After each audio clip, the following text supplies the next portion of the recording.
Hello students, आज हम करने जा रहे हैं सॉल्व एनसीईआरटी की एक्सरसाइज। तो हमारे पास फर्स्ट क्वेश्चन है एक्सरसाइज 3.2 का। 10 students of a class 10 took part in a mathematics quiz. If the number of girls is 4 more than number of boys, find the number of boys and girls who took part in the quiz. तो इसका हमें पहले linear equation बनाने हैं और उसके बाद उसे ग्राफिकली सॉल्व करना है। तो यहाँ पे हम जब इक्वेशन बनाएंगे तो देखते हैं कैसे बनाते हैं।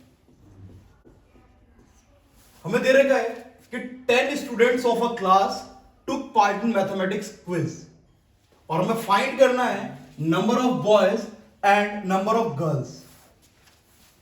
तो हम लेट कर लेंगे, let number of girls be x and हम लेट कर लेंगे number of boys be y. अब हमें दो इक्वेशन बनानी है। तो फर्स्ट इक्वेशन हमारी बनेगी 10 students of a class 10th। इसका मतलब है कि टोटल स्टूडेंट्स जो हैं जिन्होंने पार्ट लिया है क्विज में वो 10 है, जिसको कि हमने गर्ल्स को x मान लिया था और बॉयज को y मान लिया है।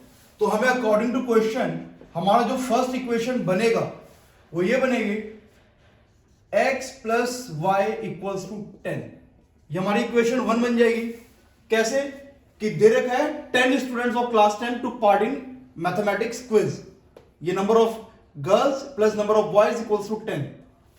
इक्वेशन 2 के लिए हमें यहां पे एक और हिंट दे रखा है इन्होंने कि number of girls is 4 more then number of boys.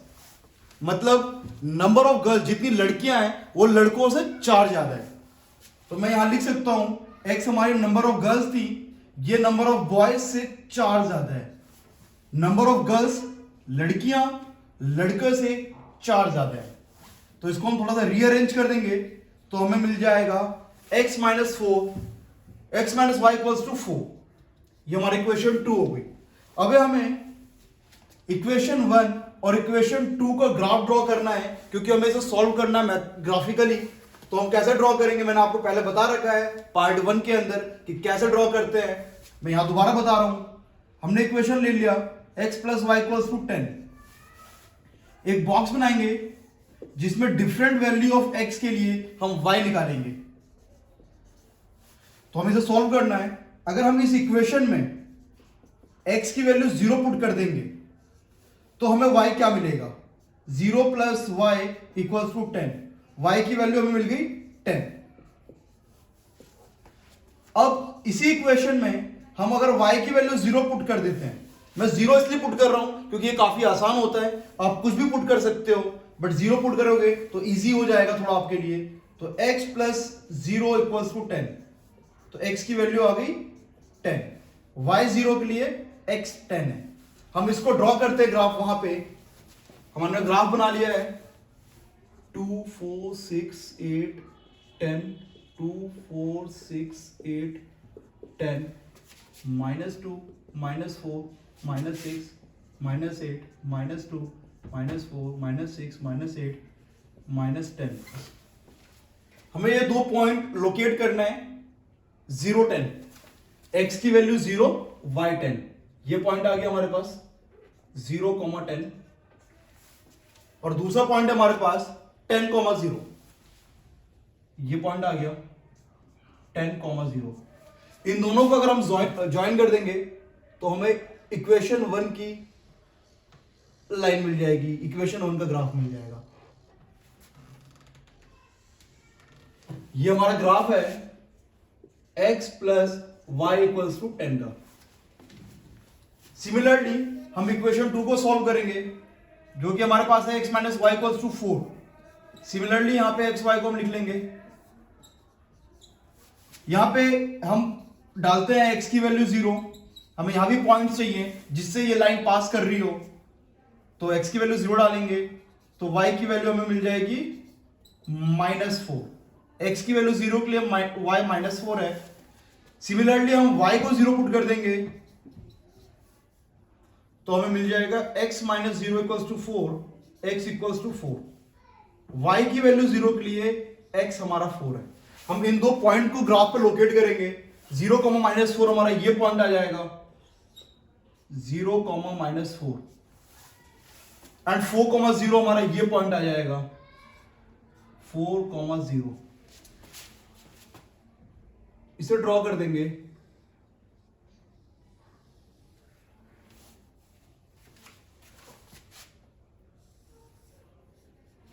ये हमारे पास ग्राफ आ गया x - y = 4 का। अब जहां पे ये इंटरसेक्ट कर रहा है, जहां ये इंटरसेक्ट कर रहा है, ये हमारा सॉल्यूशन है, ये हमारा आंसर है। ये देखते हैं हम किस पॉइंट पे कर रहा है इंटरसेक्ट।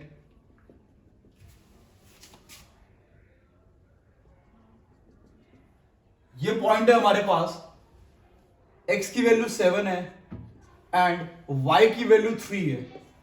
ये आप ग्राफ पे ड्रॉ करोगे तो बहुत अच्छे से दिखेगा। यहां पे थोड़ा सा टेढ़ा मेढ़ा हो रहा है क्योंकि ये ग्राफ नहीं है हमारे पास, प्लेन पे हम ड्रॉ कर रहे हैं। तो ये हमारा जो निकला है 7, 3, x की वैल्यू 7, y की वैल्यू 3, ये हमारा आंसर है। x को हमने क्या लेट किया था? हमने x को लेट किया था नंबर ऑफ गर्ल्स। तो इसका मतलब है कि नंबर ऑफ गर्ल्स जो है वो 7 है, और जो हमने y को लेट किया था नंबर ऑफ बॉयज वो हमारा 3 है। हम चेक कर सकते हैं, क्वेश्चन में बोल रहा था कि number of girls is 4 more then number of boys. यहां आप वेरीफाई कर लो कि जो लड़कियां हैं वो लड़के से 4 ज्यादा है। आप इनको किसी भी क्वेश्चन में पुट करोगे आपको सॉल्यूशन भी मिल जाएगा। आप किसी और मेथड से भी कर सकते हो, substitution, elimination, cross multiplication, but question के अंदर बोला गया था हमें कि ग्राफिकली सॉल्व करना है, तो ये हमने ग्राफिकली सॉल्व किया है। एक बार आप देख लो, हमारे पास फर्स्ट क्वेश्चन का सेकेंड पार्ट दे रखा है। क्वेश्चन दिया हुआ है 5 pencils and 7 pens together cost ₹50, whereas 7 pencils and 5 pens together cost ₹46. Find the cost of 1 pencil and 1 pen. ये क्वेश्चन हमें दे रखा है, इनकी हमें कॉस्ट फाइंड करनी है। तो हम लेट कर लेंगे,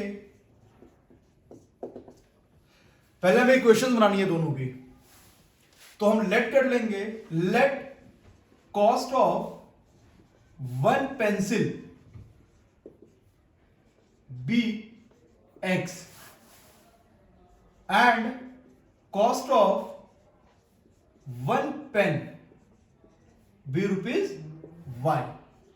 ये हमने लेट कर लिया। एक बार क्वेश्चन को दोबारा समझा रहा हूं। 5 पेंसिल और 7 पेन, एक दुकान पे जा रहे हैं खरीदने, 5 पेंसिल हमने बोला और 7 पेन बोला, उसने बोला भैया 50 रुपए हो गए। दूसरी दुकान पे जाते हैं या उसी के यहां दोबारा बोलते हैं कि भैया ये रहने दो, 7 पेंसिल और 5 पेन दे दो, तो कहता है 46 रुपए। तो हमें पता करना है कि एक पेन और एक पेंसिल का क्या प्राइस है, क्या कॉस्ट है। तो हमने लेट कर लिया cost of 1 pencil x, cost of 1 pen y। पहले उसने दुकानदार ने हमें बोला 5 पेंसिल और 7 पेन, 5 पेंसिल और 7 पेन का कॉस्ट 50 रुपए है। तो जो हमने अगर एक पेंसिल का कॉस्ट x लिया है, तो 5 पेंसिल का क्या कॉस्ट हो जाएगा? कॉस्ट 5 पेंसिल का 5x। एक पेंसिल का अगर हमारा 2 रुपए होता तो 5 पेंसिल का 10 रुपए हो जाता। एक पेंसिल का कॉस्ट 3 रुपए होता तो 5 पेंसिल का कॉस्ट हमारा 15 रुपए हो जाता। हम क्या कर रहे हैं? दोनों को मल्टीप्लाई कर रहे हैं। तो 5 पेंसिल का कॉस्ट हमारे पास हो गया 5x। सिमिलरली कॉस्ट हमारा 7 पेन का कितना हो जाएगा? 7y। और वो बोल रहा है कि 5 पेंसिल और 7 पेन, इनका जो टोटल कॉस्ट है वो 50 रुपए हो रहा है। तो हमारा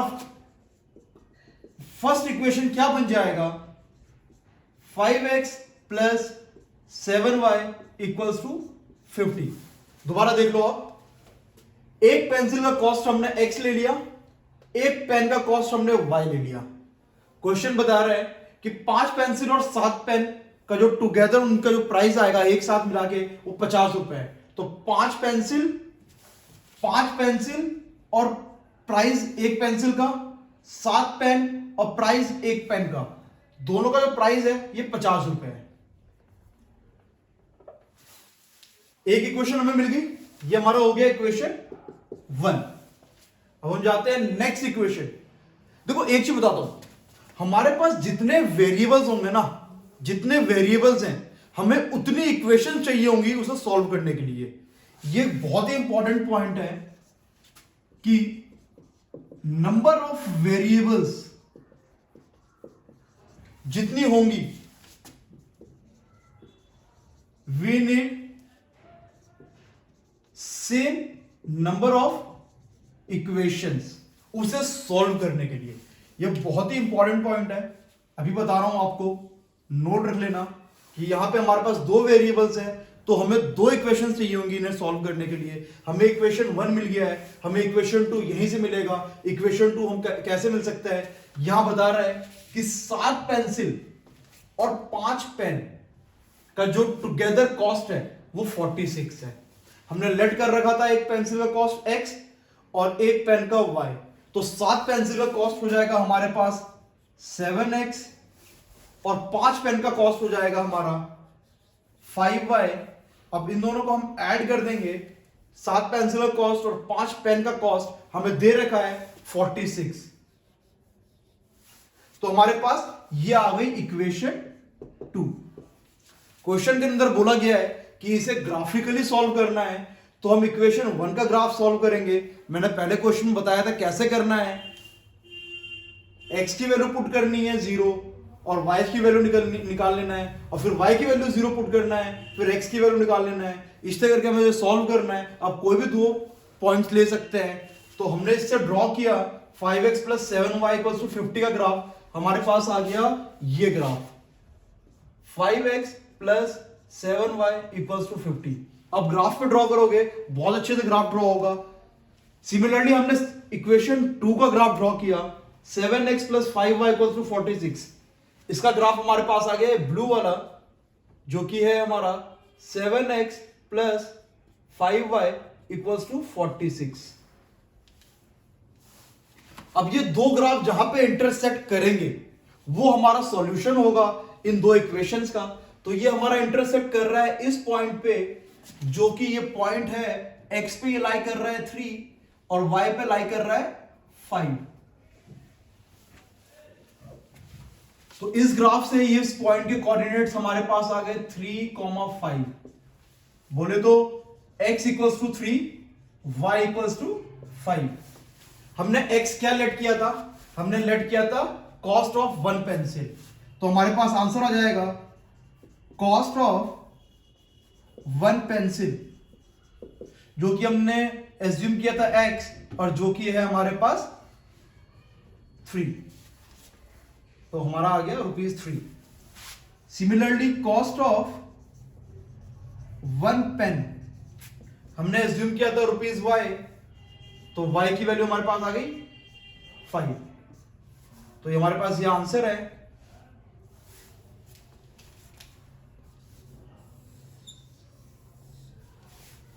ये जो मैंने पॉइंट बताया कि जितने इक्वेशंस हैं उतने हमें जितने वेरिएबल्स हैं उतने हमें इक्वेशंस चाहिए होंगे उन्हें सॉल्व करने के लिए। तो ये याद रखना, आगे भी आपको काम आएगा।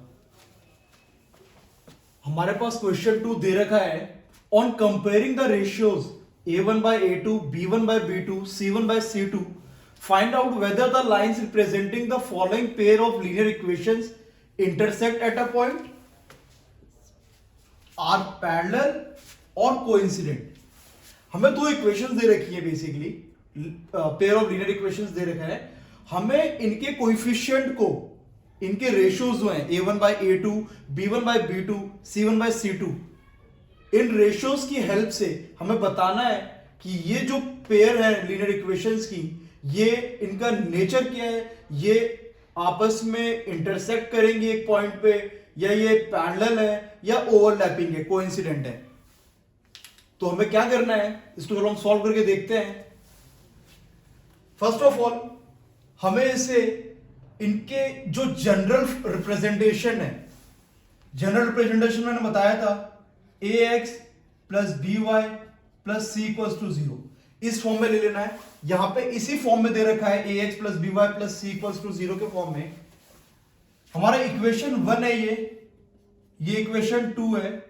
इक्वेशन 1 के अंदर हम निकाल लेंगे a1 है हमारा x का कोफिशिएंट जो कि 5 दे रखा है, b1 है हमारा y का कोफिशिएंट जो कि -4 है, C1 है हमारे पास 8 कांस्टेंट टर्म। सिमिलरली इक्वेशन 2 के अंदर अगर हम कोफिशिएंट लिखें इनके, तो हमारा x का कोफिशिएंट जो कि A2 है वो हमारे पास आ गया 7, B2 आ गया 6, C2 आ गया -9। अब हम क्या करेंगे, इनके रेशोज लेंगे। A1 बाय A2 5/7, ये सिंपलेस्ट फॉर्म में आ गया है तो यही है। इसके अलावा हम निकालेंगे B1 बाय B2 -4/6। इसको अगर हम और सॉल्व करते हैं फर्दर तो हमारे पास आ जाएगा -2/3। A1 बाय A2 5/7 है, B1 बाय B2 -2/3 है। सिमिलरली हमने देखा था पार्ट 1 में, हमने देखा है इनका क्या होता है, इनके जो रिलेशन है वो क्या है, वो पार्ट 1 में आप जाके देख सकते हो।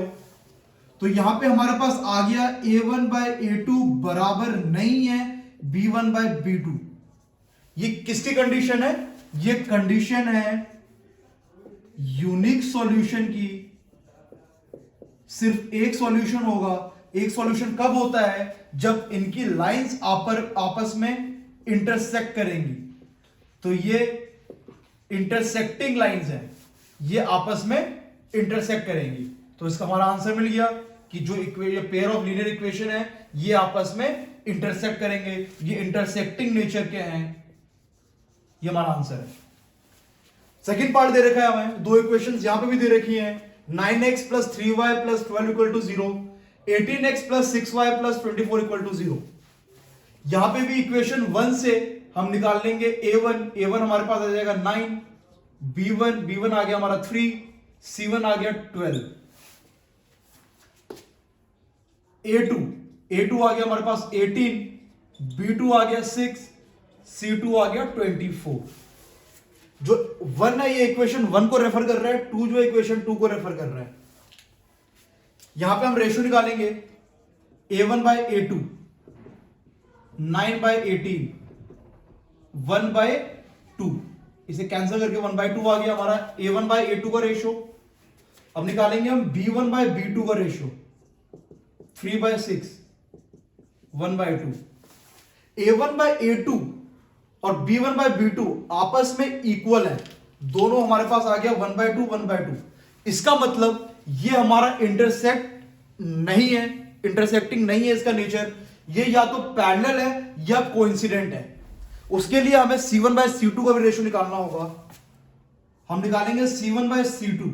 अगर C1 बाय C2 का रेशियो भी इसके इक्वल आ गया तो इसका मतलब है कि वो लाइंस जो हैं, ये जो इनका ग्राफ है, पेयर ऑफ लीनियर इक्वेशन है, ये आपस में कोइंसाइड करेंगी, इनका नेचर कोइंसिडेंट होगा, ओवरलैपिंग होगा। तो हम यहां पे निकालते हैं C1 बाय C2 12/24, ये भी आ गया 1/2। यहां पे हमारे पास A1 बाय A2 बराबर आ गया B1 बाय B2 बराबर आ गया C1 बाय C2। हेंस जो ये लाइन है ये कोइंसिडेंट है। कोइंसिडेंट का क्या मतलब होता है कि ये जो लाइंस है आपस में ओवरलैप करेंगी। नेक्स्ट थर्ड पार्ट हम आ जाते हैं। थर्ड पार्ट के अंदर भी दो इक्वेशंस दे रखी हैं। ये फर्स्ट इक्वेशन है, सेकंड इक्वेशन है। हम यहां से इनके कोफिशिएंट लिख लेंगे। A1 आ जाएगा हमारे पास 6, B1 आ जाएगा -3, C1 आ गया हमारे पास 10। सिमिलरली A2 आ गया हमारे पास 2, B2 आ गया हमारे पास -1, Y का कोफिशिएंट क्या है -1, C2 आ गया हमारे पास 9। अब हम रेशियो निकालेंगे A1 bye A2 6/2 equals to 3, ये कट गया 3/1। हम रेशियो निकाल लेंगे B1 बाय B2 का भी, इसका रेशियो आ जाएगा -3 अपॉन में -1, माइनस कट गया, रेशियो आ गया 3/1। सिर्फ यहां पे भी हम देख रहे हैं A1 बाय A2 का रेशियो बराबर है B1 बाय B2 का। इसका मतलब ये इंटरसेक्ट नहीं करेंगे, ये या तो पैरेलल होगा या कोइंसिडेंट होगा। वो देखेगा, हमारा पता क्या चलेगा जब हम C1 बाय C2 का रेशियो निकालेंगे। तो यहां पे हम C1 बाय C2 का रेशियो निकाल रहे हैं। C1 है हमारा 10, C2 है 9, ये आपस में नहीं कटेगा, ये सिंपलेस्ट फॉर्म में है। तो हम यहां पे देख रहे हैं कि A1 बाय A2 बराबर तो है B1 बाय B2 के, लेकिन बराबर नहीं है C1 बाय C2 के। तो ये किसकी कंडीशन है? ये कंडीशन तब होती है जब लाइंस हमारे पैरेलल होते हैं। तो इसका मतलब लाइंस क्या है? Lines are parallel.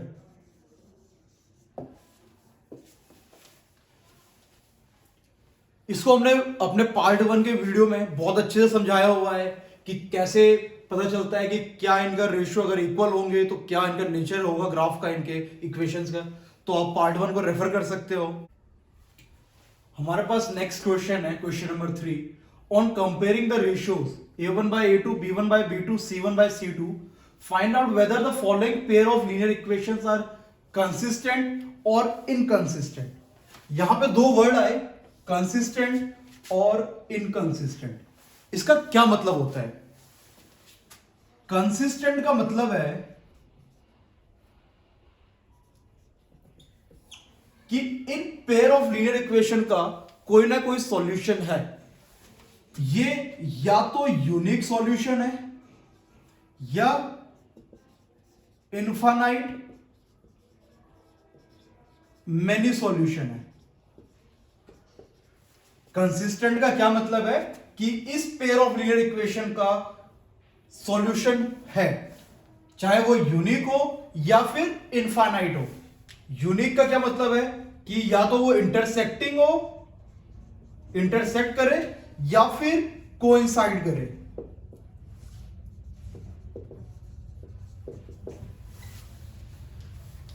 Inconsistent, inconsistent का मतलब है कि in pair of linear equations के कोई सॉल्यूशन नहीं है। ये किस केस में पॉसिबल है? जब हमारी लाइंस पैरेलल होंगी। दो लाइंस पैरेलल हैं, ये कहीं इंटरसेक्ट नहीं करेंगी। मैंने आपको बता रखा है सॉल्यूशन वो पॉइंट होता है जहां पे ये दोनों लाइन आपस में इंटरसेक्ट करे। तो पैरेलल वाले केस में ये कहीं भी आपस में इंटरसेक्ट नहीं करेंगी। तो इस केस के मतलब है, इस केस का क्या मतलब है कि इस केस में कोई सॉल्यूशन नहीं होगा, नो सॉल्यूशन। वो किस केस में होगा? जब लाइंस पैरेलल होंगी। तो हमारे पास ये कंसिस्टेंट और इनकंसिस्टेंट का है। तो कंसिस्टेंट, ये दोनों जो इनके कोफिशिएंट अगर इन दोनों के कंडीशन को सेटिस्फाई करे तो वो हमारा कंसिस्टेंट कहलाएगा। और जो रेशो पैरेलल वाले को सेटिस्फाई करे, इसके कंडीशन को सेटिस्फाई करे, वो हमारा इनकंसिस्टेंट कहलाएगा। तो हम यहां देखते हैं, हमारे पास जो फर्स्ट एग्जांपल दे रखा है, हमें जो फर्स्ट क्वेश्चन दे रखा है वो ये 3x + 2y = 5, 2x - 3y = 7। ये हमारा इक्वेशन 1 है, ये हमारा इक्वेशन 2 है। मैंने आपको पहले बता रखा है, इसको हमें जनरल फॉर्म में लेके आएंगे। जनरल फॉर्म में लेके आने के लिए क्या करना है? इसका जनरल फॉर्म होता है ax + by + c = 0। तो हम इसे जनरल फॉर्म में लेके आ जाएंगे, 3x + 2y - 5 = 0। इसको भी जनरल फॉर्म में लेके आ जाएंगे, जनरल रिप्रेजेंटेशन में 3x - 3y - 7 = 0।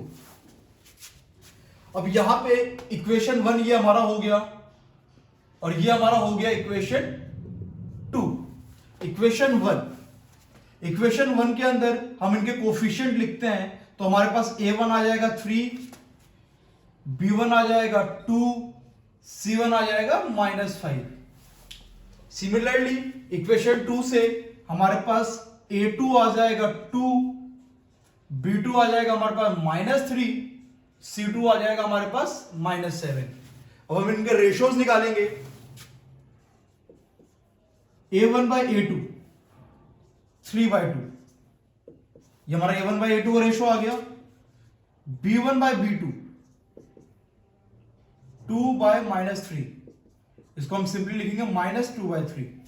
हम यहां पे देख सकते हैं कि a1 by a2 जो है हमारा बराबर नहीं है b1 by b2 के।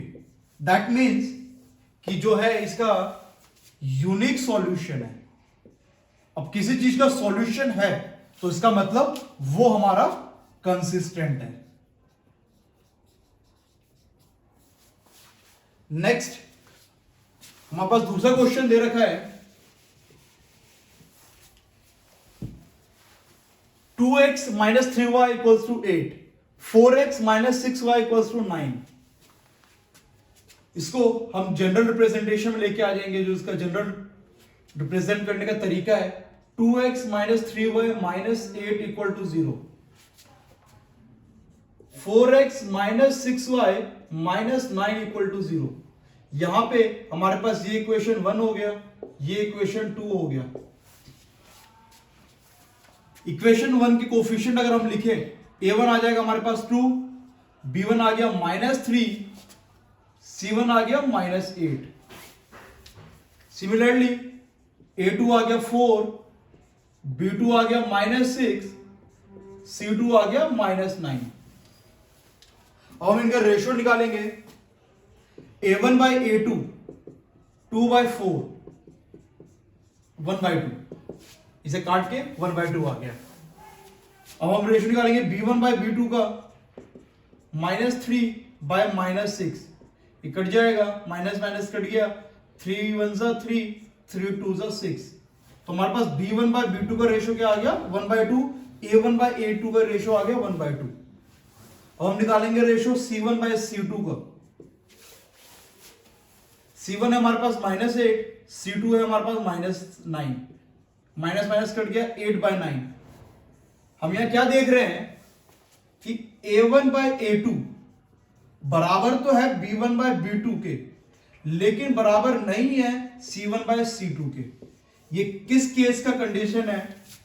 ये तब होता है जब लाइंस हमारी पैरेलल होती हैं, और अगर लाइंस हमारी पैरेलल है तो वो कहीं पे इंटरसेक्ट करेंगे नहीं, ना ओवरलैप करेंगी, तो इसका मतलब इसका कोई सॉल्यूशन नहीं है। और जिसका कोई सॉल्यूशन नहीं होता उन्हें हम कहते हैं इनकंसिस्टेंट।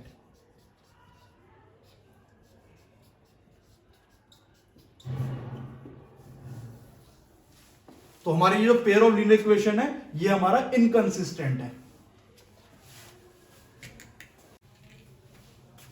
थर्ड क्वेश्चन का थर्ड पार्ट हमें दे रखा है, दो पेयर ऑफ लीनियर इक्वेशन हमें दे रखी है, 3/2x plus 5/3y equal to 7। दूसरे इक्वेशन में दे रखा है 9x minus 10y equal to 14। इसको भी हम इसको जनरल रिप्रेजेंटेशन में लेके आ जाएंगे।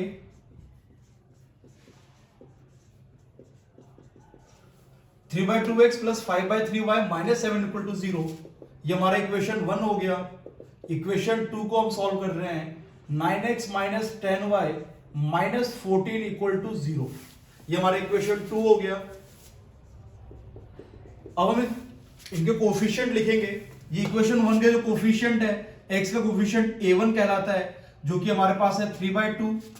y का कोफिशिएंट b1 कहलाएगा इक्वेशन 1 का, तो हमारे पास b1 जो है वो है 5/3। c1 जो कांस्टेंट टर्म होता है इक्वेशन 1 का वो कहलाता है, तो हमारे पास -7। इक्वेशन 2 का x का कोफिशिएंट को a2 कहते हैं, हमें 9 दे रखा है। b2 हमारे पास -10 आ गया, c2 हमारे पास -14 आ गया। हम इनके रेशियोज निकालेंगे। a1 बाय a2, a1 क्या है 3/2 अपॉन में 9। इसको सॉल्व करने का क्या तरीका होता है, ऊपर वाले को, इसके नीचे कुछ नहीं, इसके नीचे भी 1 लिख लेते हैं। ऊपर वाले को एज इट इज लिखेंगे, नीचे वाले को उल्टा करके लिख देंगे। तो इसको सॉल्व किया हमने, 1 जा 3 जा आ गया 1/6। अब हम निकालेंगे b1 बाय b2 का रेशियो। b1 है हमारे पास 5/3 और b2 है -10। सिमिलरली इसको हम करेंगे तो 5/3 को एज इट इज लिख दिया और 10 को उल्टा करके लिख देंगे, तो हमारे पास 1/10 आ गया -10। 1 जा 2 जा हमारे पास आ गया -1/6। हमारे पास क्या आ गया -1/6।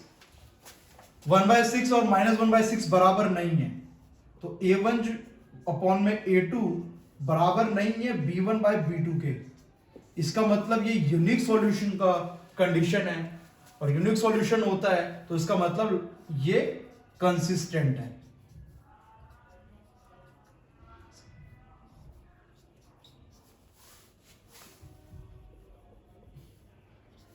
कंसिस्टेंट।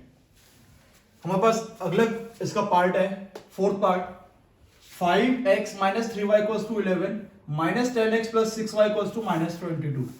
इसको हम जनरल फॉर्म में लेके आ जाएंगे, जो इसका प्रेजेंट करने का तरीका है।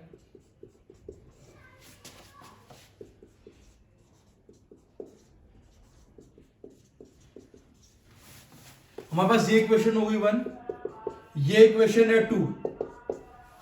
इक्वेशन 1 के अंदर हम लिख लेंगे कि कोफिशिएंट a1 आ गया 5, b1 आ गया -3, c1 आ गया -11। इक्वेशन 2 के कोफिशिएंट को हम a2 लिखेंगे, a2 आ गया हमारे पास -10, b2 आ गया 6 और c2 आ गया हमारे पास 22। इनका रेशियो निकालेंगे, a1 bye a2, a1 bye a2 बोले तो 5 बाय -10, ये हमारा कट जाएगा, 5 1 = 5, 5 2 = 10, हमारे पास आ गया -1/2। b1 बाय b2, b1 है हमारा -3, b2 है 6, 3 1 = 3, 3 2 = 6, तो आ गया हमारे पास -1/2। a1 बाय a2 बराबर है b1 बाय b2 के, तो इसका मतलब हमें c1 बाय c2 भी निकालना है। c1 बाय c2, c1 है हमारे पास -11, c2 है 22, 11 1 = 11, 11 2 = 22, ये भी आ गया -1/2। यहां पे a1 बाय a2 बराबर है b1 बाय b2 के, और वो भी बराबर है c1 बाय c2 के। ये किसकी कंडीशन है? ये कंडीशन तब है जब लाइंस कोइंसाइड करती हैं, कोइंसिडेंट होती हैं। लाइन कोइंसिडेंट है, इसके अंदर इनफाइनाइट मैनी सॉल्यूशन मिलेगा, बट सॉल्यूशन मिल रहा है, इसलिए ये हमारा कंसिस्टेंट कहलाएगा।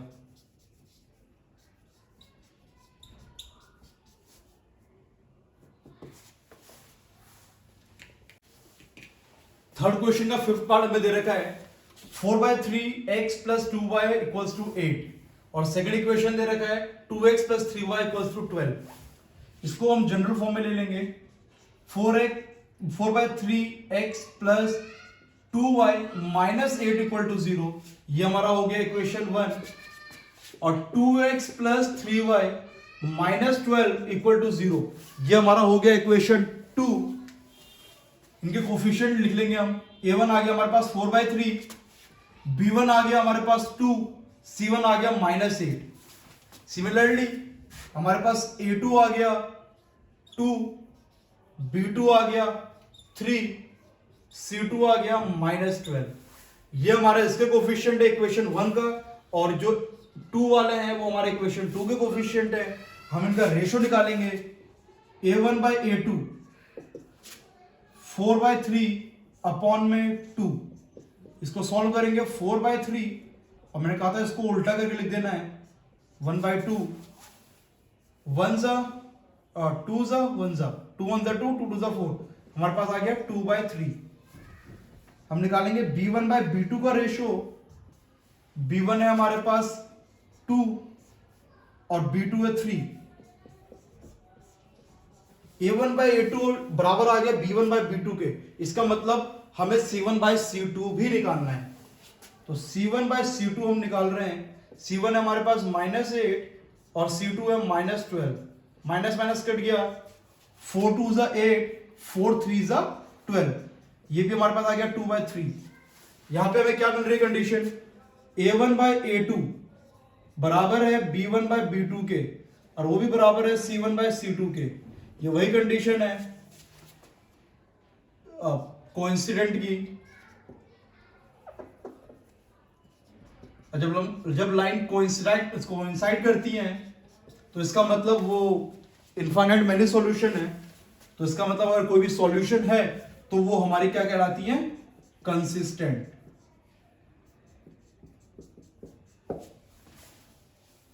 क्वेश्चन नंबर 4 हमें दे रखा है, which of the following pairs of linear equations are consistent और inconsistent, if consistent obtain the solution graphically.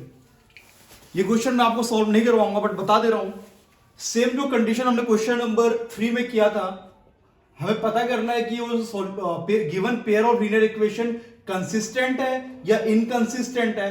अगर वो कंसिस्टेंट निकलता है तो हमें उन दोनों इक्वेशन का ग्राफ ड्रॉ करना है और उससे हमें उसका सॉल्यूशन निकालना है। तो ये क्वेश्चन आप लोग खुद करेंगे। अगर आपको नहीं हो पाता है, नहीं समझ में आता है, तो कमेंट में मेंशन करना, मैं दोबारा करवा दूंगा। क्वेश्चन 5 हमें क्या कह रहा है, half the perimeter of a rectangular garden whose length is 4 more than its width is 36 metre, find the dimensions of garden. हमें क्या फाइंड करना है, डायमेंशन ऑफ गार्डन। गार्डन कैसा है, रेक्टेंगुलर है। तो कोई चीज अगर रेक्टेंगुलर है तो उसकी क्या क्या डायमेंशंस होती है, एक तो होता है लेंथ, एक होता है विड्थ या ब्रेड्थ। हमें इसकी लेंथ और विड्थ फाइंड करनी है। तो हमें क्या दे रखा है, हमें दे रखा है half the perimeter of a rectangular garden whose length is 4 more than its width is 36। जो हमें ये 36 दे रखा है, ये उसका पेरीमीटर का हाफ है। दोबारा पढ़ो, half the perimeter of a rectangular garden is 36 metre. और ये एक कंडीशन दे रखी है कि उसका जो लेंथ है उसके विड्थ से 4 ज्यादा है, और हमें उसकी डायमेंशन निकालनी है। तो हम इसे सॉल्व करेंगे। जो हमें सबसे पहले जो हमें निकालनी है, हम उसको लेट कर लेंगे। हमने कर लिया, let the length of rectangular garden be L metres. हमने मीटर क्यों लिया है, क्योंकि उसका पेरीमीटर मीटर में दे रखा है हमें। सिमिलरली हम उसका विड्थ को भी लेट कर लेंगे, लेट्स से बी मीटर्स। हमें दे रखा है half the perimeter of a rectangular garden is 36 metre. Perimeter का क्या फॉर्मूला होता है, पेरीमीटर होता क्या है, पेरीमीटर ऑफ अ रेक्टेंगल, क्योंकि गार्डन हमारा रेक्टेंगल है, तो इसलिए पेरीमीटर क्या होता है, बेसिकली इसके चारों साइड का सम, इसके चारों साइड की लेंथ ही हमारा पेरीमीटर कहलाता है। तो पेरीमीटर एक रेक्टेंगल में क्या होता है, 2 एल, ये हमारा एल है, इसको हम बी ले लेते हैं, ये एल हो जाएगा, ये भी बी हो जाएगा क्योंकि रेक्टेंगल है।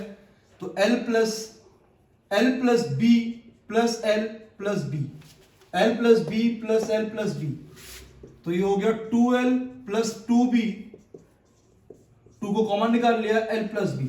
ये हमारा फॉर्मूला होता है। अब डायरेक्ट भी लिख सकते हो, मैंने यहां पे आपको समझा दिया कि कैसे निकलता है पेरीमीटर एक रेक्टेंगल का। हमें क्या दे रखा है, half the perimeter of rectangular garden is 36, मतलब इसका आधा हमें दे रखा है 36। तो हम यहां लिखेंगे अकॉर्डिंग टू क्वेश्चन, हाफ किसका, पेरीमीटर का कितना दे रखा है, 36।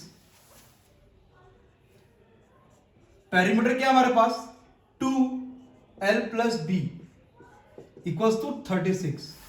ये 2 कैंसिल हो जाएगा, हमारे पास एक इक्वेशन मिल जाएगी, l plus B equals to 36। ये हमारी होगी equation 1।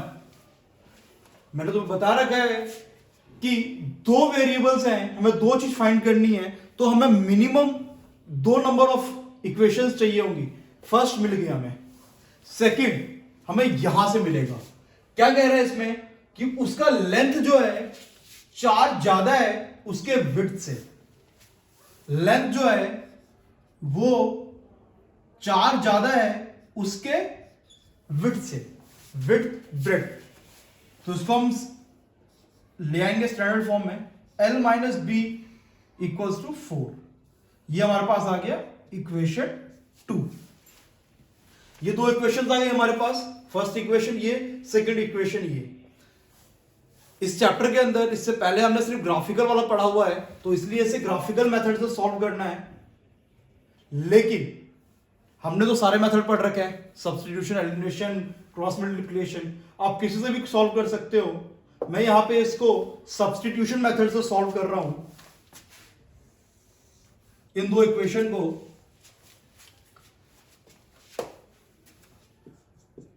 From equation 2, substitution method मैंने आपको पार्ट 2 में समझा रखा है कि क्या होता है। यहां पे दोबारा बता दे रहा हूं मैं कि किसी एक इक्वेशन में से हम एक की वैल्यू निकाल लेंगे दूसरे के टर्म्स में और उसे दूसरे इक्वेशन में पुट कर देंगे। यहां पे मैंने इस इक्वेशन से L की वैल्यू निकाली है इन टर्म्स ऑफ B। ये हमारा हो गया इक्वेशन 4 नाम दे देते हैं हम इसको, इक्वेशन 3 नाम दे देते हैं। यहां से हमने L की वैल्यू निकाल ली इन टर्म्स ऑफ B। अब हम इस वैल्यू को उठा के फर्स्ट में पुट कर देंगे। पुट इक्वेशन 3 इन 1, हमें क्या मिल जाएगा? L की जगह हमारे पास आ गया 4 प्लस B, ये L की जगह आ गया हमारे पास, फिर प्लस B इक्वल्स टू 36। इस ब्रैकेट को ओपन करेंगे तो हमारे पास आ जाएगा 4 प्लस 2B इक्वल्स टू 36। 4 को हमने इधर भेज दिया, 36 माइनस 4 ये हमारे पास हो गया 32। B की वैल्यू हमारे पास आ गई 32 बाई 2 यहां मल्टीप्लाई हो रहा था, ये कट जाएगा, ये आ गया हमारे पास 16। तो B की वैल्यू हमारे पास आ गई 16 मीटर्स। यूनिट लिखना जरूरी है क्योंकि हमें यहां पे दे रखा है कि ये मीटर में है, तो इसलिए हमने मीटर लिखा। हमें विड्थ मिल गई है, अब हमें लेंथ निकालना है, तो हम किसी भी इक्वेशन में पुट कर सकते हैं, 1 में या 2 में या 3 में। मैं इसको put B equals to 16 in equation 3, मैं तीसरा पुट कर रहा हूं, तो हमारे पास आ जाएगा L equals to 4 plus B की वैल्यू है 16, तो 4 प्लस 16, तो L की वैल्यू हमारे पास आ गई 20 मीटर्स। हमसे क्वेश्चन में क्या पूछा गया था? उसकी डायमेंशन निकालनी है। डायमेंशन कुछ नहीं होता, उसकी लेंथ और ब्रेड्थ निकालनी है। तो लेंथ हमारे पास आ गया 20 मीटर्स और विड्थ जो हमने B लिया था वो हमारे पास आ गई 16 मीटर्स। ये इसका आंसर हो गया।